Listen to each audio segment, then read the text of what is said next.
One of the biggest geopolitical events of the year for India is happening right now. America is headed for its presidential election today, with Democratic nominee Kamala Harris squaring off against Republican Donald Trump. We are witnessing a full-on attack on hard-fought freedom. And when the world's most powerful country goes to the polls, it tends to have an impact on the rest of the world. But why exactly does the coming US election matter? And which of these two candidates will be better for India? On November 5th, 2024, we will take back our country and we will make America great again. That's the question we're going to answer in this episode of Threadbare.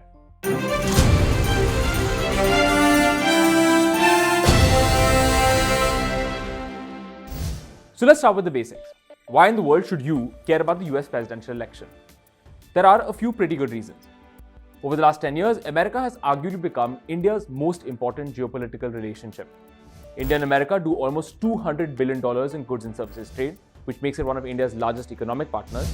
Approximately 5 million Indians and Indian Americans live in the United States, and America has become one of India's closest defense and strategic partners, especially after India began having problems with China on the line of actual control. Now, America isn't like India, where foreign policy remains remarkably consistent over long periods of time. Different presidents often have very, very different ideas about key foreign policy issues. As they like to joke, America doesn't have a foreign policy, presidents do. So who is in power actually matters a lot when it comes to how America acts in the world. And that's especially true when it comes to Kamala Harris and Donald Trump, who have very, very different visions for how America should behave on the world stage. So how will both candidates approach India? Well, let's compare both candidates issue by issue. First, let's start with economics, trade, and finance. It seems that on the economy, India could have some big problems with Donald Trump. The former president is very, very clear on his view on trade. He thinks that some countries are taking advantage of America and its open economy, and he wants to punish them. He's also been very clear that he believes India is one of those countries. Trump recently called India a very big abuser of the international trade system and even called the country tariff king. What he means here is that India often has high import tariffs to protect Indian industries and companies from American competition. Meanwhile, America doesn't have those similarly high tariffs. So, Trump and others who share his economic viewpoint want to put more economic pressure on India to reduce tariffs, which would benefit American companies who want to enter the Indian market. Now, Trump is willing to punish countries to get his way.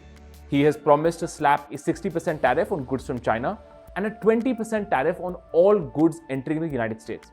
And since India does over $100 billion in goods trade with America, that really matters. In fact, some economists estimate that India's GDP will drop by 0.1% by 2028 if Trump's tariffs actually get put into place. And remember that Trump has followed through on threats in the past. He removed India from the Generalized System of Preferences system, or the GSP system. This system provided India tariff-free access to American markets for certain types of goods. The result was that over $5 billion worth of Indian exports to America were hit. Now, Kamala Harris has made clear that she is not interested in Trump-style tariffs, which is pretty good news for India. But she is protectionist in other ways. After all, she was vice president when Joe Biden spent tens of billions of dollars in incentives to bring key industries and major global companies back to America. India can't compete with these massive incentives. And since it also wants to attract investments from these same global companies and these same global industries, there's definitely some concern about Harris's economic policy. The second big issue is immigration. Remember that there are roughly 5 million Indians living in America, with about 1.2 million living and working in the country on a variety of work visas. For example, there's the famous H-1B visa that Indian technology professionals use to work in America.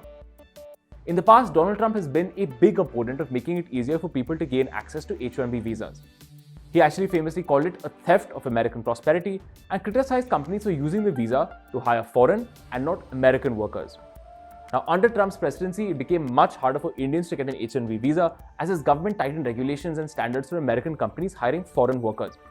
He also made it a lot harder for spouses of Indians on H-1B visas to find work in America. This year, Trump hinted that he's finally changed his mind on this issue and wants to allow more talented foreigners to come to America. But that could be an election season gimmick. Once again, Kamala Harris has a very different view of things, which is likely to benefit Indians. The Biden-Harris administration has rolled back a lot of the Trump-era restrictions on H-1B visas, and Harris herself has called for significant reforms to America's green card system, which left thousands of Indians in America without permanent residency status. There are strong country-specific caps that limit how many green cards can be issued, which hits Indians particularly badly because there are so many Indians who want green cards. Now, Harris has called for the removal of these caps and called them discriminatory to Indians. So on immigration, it seems fairly clear that Harris is the better choice. And now we come to the big issue, foreign policy and grand strategy. In general, both Trump and Harris should push for a stronger relationship with India. It was Trump who helped revive the Quad, opened access for India to receive high-level defense technology, and took on China more strongly. Trump also enjoyed a strong relationship with Prime Minister Narendra Modi, which remains close to this day. At the same time, Joe Biden, Kamala Harris and the Democrats have also backed a strong relationship with India.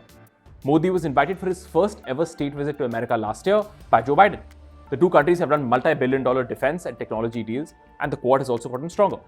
And Joe Biden has remained just as tough on China as Trump. He's kept the economic tariffs that Trump slapped on China and has even restricted Chinese technology companies from getting high-level access to Western technologies. Kamala Harris is largely expected to support and continue these policies. But while both candidates are likely to be strong on India, there are some undeniable differences and problems. So let's start with Kamala Harris and the Democrats. India has always been irritated by what it sees as lectures on democracy, human rights, and religious minorities from American presidential administrations. Now, a lot of people believe that problem gets worse when you have a Democrat in the White House. As a senator, for example, Kamala Harris spoke out after India did away with Article 370 in Kashmir in 2019. We have to remind the Kashmiris that they are not alone in the world. We are keeping a track of the situation. There is a need to intervene if the situation demands, she said after India placed a communications blackout in the state in 2019. The fear is that Kamala Harris will push India more on controversial domestic issues, which New Delhi sees as interference in its domestic matters, and it does not like this. This is a small part of the relationship, but one that still angers a lot of people in India. Trump is seen as slightly better on this issue. For example, his administration did not make any statements after India's Article 370 abrogation in Kashmir. He also didn't say anything after the passage of the Citizenship Amendment Act, which is a little different from how the Biden administration has dealt with the issue. And after the 2020 riots that took place in Delhi, Trump chose not to interfere in India's domestic issues. However, although Trump does believe in non-interference, it's important to note that Trump did offer to be a mediator on the Kashmir issue between India and Pakistan, which again New Delhi did not like, since it does not want international mediation on what it sees as a bilateral question between it and Pakistan. The standard view is that Trump doesn't care so much about democracy and human rights and tends to be self-interested and transactional when it comes to dealing with India or any world power. Now, another problem with the Democrats has been the Khalistan issue. As we know, there has been a lot of controversy over the murder of a higher case over separatist Gurpatwant Singh Pannu. While the Biden administration has been careful about handling the case with India, it has also been clear that it will push India's government for a deep investigation of this entire crisis. But for a lot of Indians, the controversy doesn't focus enough on why someone like Pannu, who has actively issued threats against India, is being protected by the US government. It also highlights broader tensions that India has had with a number of Western liberal democracies on Khalistan. Now again, this is not a massive part of the relationship, but it could become a problem, especially with Harris in the White House. At this point, it's still unclear how Donald Trump will work with India on this issue. And finally, there is Bangladesh. It's clear that India and America were not on the same page regarding the handling of this crisis. To India, Prime Minister Sheikh Hasina, whose government fell in early August this year, was a strong partner on everything from trade to terrorism for 15 years. To America, Hasina was also an authoritarian leader who refused free elections and presided over lots of government corruption and crackdowns. America even threatened sanctions against some elements of Bangladesh's government because of its policies towards democracy and human rights. Generally, America was not a fan of Sheikh Hasina. But India repeatedly communicated to Washington that keeping Hasina in power was absolutely key to its national security and foreign policy. Now, in the end, Washington agreed to make nice with Hasina after she returned to power after an election this year. But when her government fell from power in August, Hasina blamed America for playing a role in her downfall. America also has a close relationship with Muhammad Yunus, the Nobel laureate, who now leads the country's interim government. And all of this has led to some resentment and suspicion in India about how Washington treated Bangladesh and disregarded Indian interests. The Biden-Harris administration has copped a lot of criticism in India for this. And recently, Donald Trump came in and criticized them for not doing enough to protect Hindus and other minorities who were attacked after Hasina's government fell in Bangladesh. So many people feel that Trump will be more sensitive to Indian concerns. But just to be clear, Trump hasn't been exactly totally sensitive to Indian interests in the past. Let's take Afghanistan as an example. It was Donald Trump who negotiated with the Taliban government to secure an agreement to withdraw American troops from Afghanistan. And he did it without bringing the democratically elected government of Afghanistan to the table, which India specifically wanted to happen. Of course, just a year later, the Taliban took power in Kabul. And while the Biden administration did not handle the withdrawal well, it was Trump who paved the way for it to happen. Here's another example. The Biden administration has been very clear to reduce contact with Pakistan. Biden has not had a serious sit-down bilateral meeting with Shehbaz Sharif, who's Pakistan's prime minister. And a senior Biden official actually came to India and said clearly that Pakistan does not matter to America as much as India. That's not something you hear very often. And that's exactly why a prominent Pakistani American group has actually endorsed Donald Trump for president, because they hope he will improve US-Pakistan relations. After all, it was Trump and not Joe Biden and the Democrats who invited Prime Minister Imran Khan to Washington. So that's the Democrats and Kamala Harris. Now, Donald Trump is an interesting guy. In some ways, Trump might be easier to work with, especially on questions of democracy, human rights, and political interference in India's internal affairs. But there are also other key issues. For example, Russia's invasion of Ukraine in 2022 created some diplomatic disagreements between India and America. The Biden administration and the Democrats in particular would have preferred an Indian policy that criticized Russia. Now, although India didn't do that, the relationship has progressed fairly well, and both sides have handled the issue with maturity. Since the conflict broke out though, India has also urged a diplomatic solution. Now, Trump and the Republicans have a different policy. They have made clear that they will not back Ukraine against Russia the way Biden, Kamala Harris, and the Democrats have. Trump wants peace with Russia, and he doesn't want to be involved in a foreign war.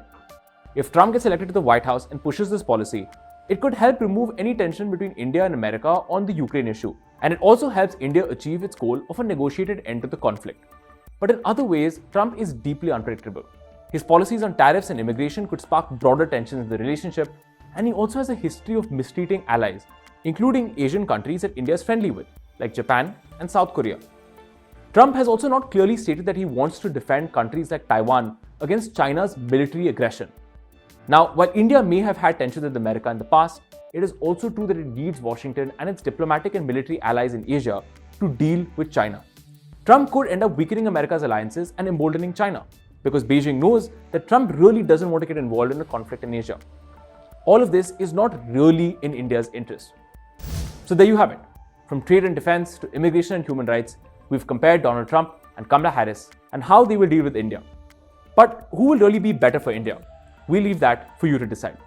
Thank you so much for watching Threadbare with me, Shashank Mattu. You can catch this show again next week, only on India Today Global.